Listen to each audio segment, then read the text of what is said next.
Hi all 2026 new year வரப்போகுது. As usual இந்த new இயருக்கு ஏதாவது ரெசல்யூஷன் எடுத்திருப்பீங்க. இந்த நியூ இயர்க்குள்ளே இவ்வளோ சம்பாதிக்கணும், இந்த நியூ இயர்க்குள்ளே இந்த வேலை கிடைக்கணும், இந்த நியூ இயர்க்குள்ளே என் லவர் கூட நான் திருமணம் செஞ்சுக்கணும்.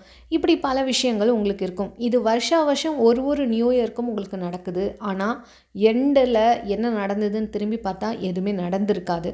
காரணம் என்ன அப்படின்னா, நம்மளுடைய தாட்ஸ், நம்மளுடைய வைப்ரேஷன் ஆஸ் யூஷுவல் தான். ஸோ இங்கே என்னென்னா, அஃபர்மேஷன் சொல்கிறோம், நம்ம எழுதுகிறோம், கிராட்டிடியூட் பண்ணுறோம், விஷுவலைஸ் பண்ணுறோம். ஆனால் முக்கியமான விஷயம் என்ன அப்படின்னு பார்த்திங்கன்னா, ஒரு ஃப்யூச்சரில் நம்ம லைஃப் எப்படி வாழணும் அப்படின்றது சிந்திக்கிறதுக்கு பதிலாக எனக்கு இது கிடைக்கணும்னு தான் நம்ம கேட்டுட்ருப்போம். ஓகேவா? மோஸ்ட்லி நிறைய பேர் நான் பாஸ் ஆகணுன்றதை விட நான் ஃபெயில் ஆகிடக்கூடாது கடவுளே, இது இப்படி நடந்துடக்கூடாது கடவுளே, அப்படி நடந்துடக்கூடாது கடவுளேன்னு நம்ம நெகட்டிவ் எமோஷனை கொடுக்கறதுனால அது நெகட்டிவில் போய் முடியுது. ஓகே, ஸோ 2026 இந்த மேனிஃபெஸ்டேஷன் டெக்னிக்கை நீங்கள் ஃபாலோ பண்ணி பாருங்கள். நிச்சயமாக இது உங்களுக்கு நல்ல ஒரு ரிசல்ட்டை கொடுக்கும். ஸோ என்ன அப்படின்றது பார்க்கறதுக்கு முன்னாடி, உங்களுக்கு மணி அட்ராக்ஷன் கிளாஸ் வேணும்னா January 6th ஸ்டார்ட் ஆகுது. அதே மாதிரி 30 days லைஃப் ட்ரான்ஸ்ஃபர்மேஷன் கிளாஸ் வேணும்னாலும் நீங்கள் மேலே தெரியுற வாட்ஸ்அப் நம்பர் மூலமாக காண்டாக்ட் பண்ணலாம். ஓகே, ஸோ 2026 உங்களுடைய மேனிஃபெஸ்டேஷனை ரொம்ப ஃபாஸ்ட்டாக ஒர்க் அவுட் பண்ண வைக்கணும் அப்படின்றது யார் கையில் இருக்குது? அஃப்கோர்ஸ் உங்களுடைய கையில் தான் இருக்குது. ஸோ இந்த டெக்னிக்கை ஃபாலோ பண்ணுங்கள். என்னென்னா, முதல்ல உங்களுக்கு வேண்டிய ஒரே ஒரு விஷயத்தை ஃபோக்கஸ் பண்ணுங்கள். ஒரே ஒரு விஷயம் எடுத்துக்கோங்க. எனக்கு 10 விஷயம் வேணும்னா எல்லாத்தையும் போட்டு ஃபோக்கஸ் பண்ணாதீங்க. ஒரு விஷயம் நமக்கு முதல்ல நடக்கணும், அதன் மீது நம்பிக்கை வரணும், நம்ம மொத்த எனர்ஜியும் ஒரே விஷயத்தின் மீது கவனத்தை செலுத்தும். ஓகேவா?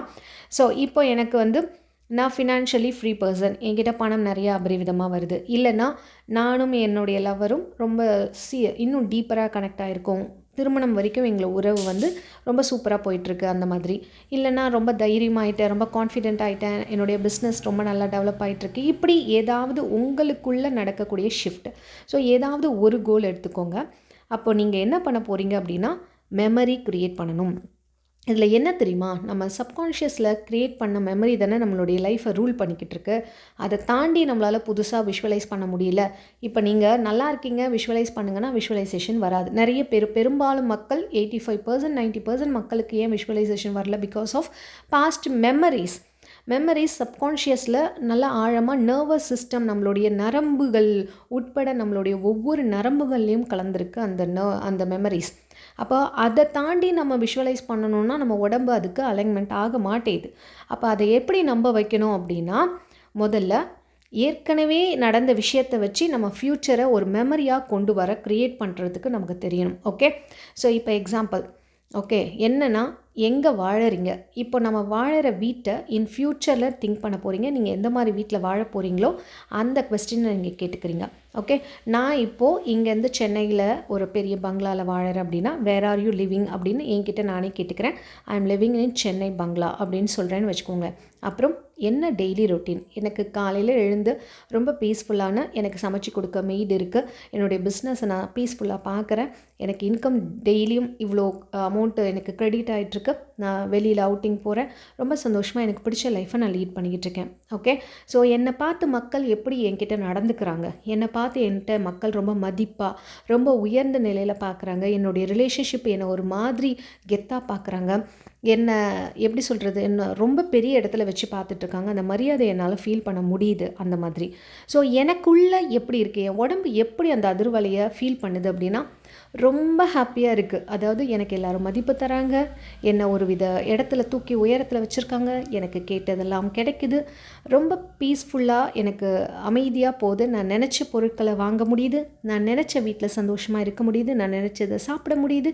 இப்படி எல்லாமே என் உடம்பு அதை ரசிக்கும் பொழுது ரொம்ப என்னுடைய ஒவ்வொரு நரம்பு மண்டலங்களும் ரொம்ப ஹாப்பியாக இருக்குது அப்படின்ட்டு அந்த மெமரியை கொஞ்சம் கொஞ்சமாக க்ரியேட் பண்ணுங்கள். கொஸ்டின் கேட்டு உங்கள் கிட்ட நீங்களே அதுக்கு பதில் சொல்லி, ஏற்கனவே நீங்கள் பல அனுபவங்களை அனுபவிச்சிருப்பீங்க, அது உங்கள் ஃப்யூச்சரில் கிடைக்கிற மாதிரி நீங்கள் அப்படியே எக்ஸ்பீரியன்ஸ் பண்ணுங்கள். ஓகேவா? இப்படி சொல்லக்கூடாது. அதாவது நான் 2026ல் நான் பெரிய பணக்காரனா ஆகிடுவேன் அப்படின்றதுக்கு பதிலாக 2026ல் நான் ரொம்ப சந்தோஷமாக எல்லா வித செல்வத்தையும் வாங்கி எனக்கு பிடிச்சதெல்லாம் வாங்கக்கூடிய நிலைமையில் நான் இருக்கேன். நான் பிடிச்சதெல்லாம் வாங்கக்கூடிய திறமையே எனக்கு வளர்த்துருக்கேன். நான் பிடிச்சதெல்லாம் வாங்கக்கூடிய அளவுக்கு தகுதி அளவுக்கு நான் உயர்ந்திருக்கேன் அப்படின்ற மாதிரி நீங்கள் அப்படியே கற்பனையில் கொஞ்சம் கொஞ்சமாக உங்களுடைய நரம்பு மண்டலங்களுக்கு நீங்கள் அந்த மெமரியை கொடுக்கணும். அடுத்து என்ன பண்ணணும் அப்படின்னா, உங்களுடைய ஃப்யூச்சரை ஒரு பாஸ்ட் ஸ்டோரியாக எழுதணும். ஓகே, ஜேர்னலிங் என்ன பண்ணணும், 5 to 7 minutes நீங்கள் இதை எடுத்துக்கணும். காலையில் வேலையில் இதை பண்ணணும். காலைல தூங்கி எழுந்து ஒரு 4 to 6க்குள்ளே இதை பண்ணுங்கள். ஓகே, ஸோ எப்படி எழுதணும் அப்படின்னா, 2026ல் என்னுடைய பணம் என்பது ரொம்ப சாதாரணமாக ஆயிடுச்சு. எனக்கு இப்போது ஞாபகம் இருக்குது, பணம் ஈஸியாக எனக்கு வர ஆரம்பிச்சிடுச்சு. எனக்கு எந்த வித ஒரு டென்ஷனும் இல்லாமல் என்னால் சுலபமாக ஈஸியாக சம்பாதிக்க முடிஞ்சது. அந்த 2026ல் எப்படி முடிஞ்ச மாதிரி நீங்கள் சொல்லணும். 2026ல் நான் சம்பாதிப்பேன் அப்படின்றதுக்கு பதிலாக என்னால் சூப்பராக சம்பாதிக்க முடிஞ்சுது. ரொம்ப சூப்பராக கான்ஃபிடெண்ட்டாக இருந்தேன், பாதுகாப்பாக இருந்தேன், ரொம்ப தைரியமாக இருந்தேன், ரொம்ப சந்தோஷமாக இருந்தேன், நான் பிடிச்சதெல்லாம் வாங்கினேன் அப்படின்னு பாஸ்ட் டென்ஸில் உங்கள் ஃப்யூச்சரை எழுதுறதுக்கு பழகணும். அதே மாதிரி உங்கள் எமோஷன் அந்த மாதிரி நடந்து முடிஞ்ச மாதிரி நீங்கள் சாப்பிட்ட விஷயம், உங்கள் எமோஷன் எப்படி இருக்கும், ரொம்ப ஹாப்பியாக அப்படியே அந்த சுவையை உங்களுடைய நாக்கில் உணர்வீங்கள்ல, அந்த மாதிரி. அதே மாதிரி உங்களுடைய ஹாப்பினஸ், ஹார்ட்லேருந்து வரக்கூடிய அந்த ஹாப்பினஸ், இதெல்லாம் அது எழுதும் போதே நீங்கள் அந்த எமோஷன்ஸோடு எழுதணும். ஓகே, ஸோ ஒரு சின்ன டீட்டெயிலோடையும் டெய்லியும் அதை ஆட் பண்ணிக்கிட்டே வாங்க. ஒரு நாளும் எக்ஸ்ட்ரா டீட்டெயில்ஸ், ஒரு நாளும் எழுதிட்டே வரும்போது எக்ஸ்ட்ரா டீட்டெயில்ஸ் ஆட் பண்ணிக்கிட்டே வாங்க. ஸோ டெய்லியும் அதை நீங்கள் ஃப்யூச்சரை பாஸ்ட் டென்ஸாக எழுதணும். ஒரு 5 to 7 minutes ரெகுலராக எழுதிட்டு வாங்க.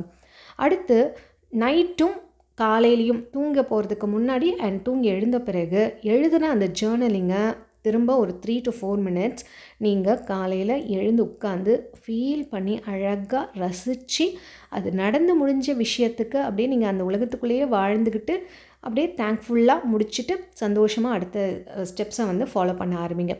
அடுத்து இன்றைக்கி நம்ம ஜேர்னலிங் பண்ணோம்ல, இந்த விஷயங்களுக்கு நான் என்ன மாதிரி ஆக்ஷன் எடுக்கிறேன், இவ்வளவும் பண்ணிவிட்டு நான் ஆக்ஷன் எடுக்காமல் விட்டால் ரொம்ப அபத்தமான ஒரு விஷயம். நான் என்ன ஆக்ஷன் எடுக்கணும்? ஓகே, ஸோ ஒரு புது ஸ்கில்லை கற்றுக்கணும், புதுசாக ஒரு கோர்ஸ் படிக்கணும், என்கிட்ட நெகட்டிவ் பீப்புள்ஸை நான் அவாய்ட் பண்ணணும், என் ஃப்ரெண்டு என்னை ரொம்ப டார்ச்சர் பண்ணுறேன் அவாய்ட் பண்ணணும், என்னுடைய ரொம்ப இந்த நார்சிஸ் கேரக்டர் உள்ள லவ் அப்படி இருந்ததுன்னா நான் அதுலேருந்து விலகி வரணும், இல்லை கொஞ்சம் கொஞ்சமாக பணத்தை நான் சேமிக்கணும், எதை அதிகமாக செலவு பண்ணுறனோ அதை ஆடம்பர செலவுகளை நான் கட் பண்ணணும். இப்படி நான் கொஞ்சம் கொஞ்சமாக எதில் ரொம்ப வீக்காக இருக்கணும் அதெல்லாம் கொஞ்சம் கான்ஃபிடென்ட் ஃபீல் பண்ணணும். இப்படி என்ன நானே டெவலப் பண்ணிக்கிறது, இப்படி என்னுடைய ஆக்ஷன்ஸை நான் முன்னேற்றி அடைஞ்சிக்கிட்டு வரணும்னு சொல்லி மானிட்டர் பண்ணிக்கிட்டே வரணும். ஸோ இத்தனையும் நீங்கள் பண்ணும்பொழுது நிச்சயமாக 2026ல் நீங்கள் நினச்ச விஷயத்தை ஈஸியாக அடைய முடியும். சொன்ன ஸ்டெப்ஸை பொறுமையாக நிதானமாக மறுபடியும் நீங்கள் ஓட விட்டு ஒன்று ஒன்றா எழுதி வச்சுக்கோங்க. கிளியரான ஒரு ஐடியா கிடைக்கும் உங்களுக்கு. 2026 January 1 இதை ஆரம்பித்து கண்டினியூஸாக ஒரு 45 days or 60 days ஃபாலோ பண்ணுங்கள்.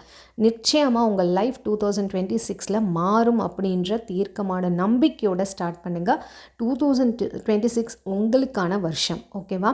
ஸோ இது நடக்குமா, எப்போ நடக்கும், உண்மையா பொய்யா ஆராய்ச்சி பண்ணுறதை விட்டுட்டு இது நடக்கும் அப்படின்னு தீர்க்கமாக நம்பி இந்த செயலை செய்யுங்க. எப்பவும் போல் வழக்கமாக அஃபர்மேஷன் சொல்லும்போது ஜாக்கிரதையாக இருக்கணும். எனக்கு பணம் வேணும்னு கேட்கக்கூடாது.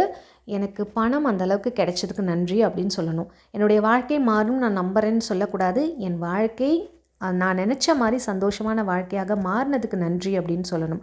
ஸோ இந்த மாதிரி ஒரு ஸ்டேட்டில் நீங்கள் சொல்லும் போது உங்கள் மைண்ட் அதை அக்செப்ட் பண்ணிக்கும், சப்கான்ஷியஸ்க்கு போகும், அதுவே உங்களுக்கு நடக்கும். ஓகே, உங்களுக்கு மணி அட்ராக்ஷன் கிளாஸ் வேணும், January 6 ஸ்டார்ட் ஆகுது, வேணும்னா மேலே தெரியுற வாட்ஸ்அப் நம்பர் மூலம் காண்டாக்ட் பண்ணுங்கள். அதே மாதிரி 30 days லைஃப் ட்ரான்ஸ்ஃபர்மேஷன் அந்த கிளாஸ் வேணும்னாலும் மேலே தெரியுற வாட்ஸ்அப் நம்பர் மூலம் காண்டாக்ட் பண்ணுங்கள். உங்களுக்கு பர்சனல் கவுன்சிலிங், பர்சனல் கோச்சிங் வேணும்னா மேலே தெரியுற வாட்ஸ்அப் நம்பர் மூலம் காண்டாக்ட் பண்ணுங்கள். அண்ட் இந்த வீடியோ உங்கள் ஃப்ரெண்ட்ஸ் அண்ட் ஃபேமிலிக்கு ஷேர் பண்ணுங்கள். மறக்காமல் ஒரு லைக் போட்டுருங்க. இது வரைக்கும் சப்ஸ்கிரைப் பண்ணாமல் பார்த்துட்டிங்கன்னா சப்ஸ்கிரைப் பண்ணிட்டு பக்கத்துக்கு பெல் பட்டனையும் ப்ரெஸ் பண்ணிடுங்க. தேங்க்ஸ் ஃபார் வாட்சிங்.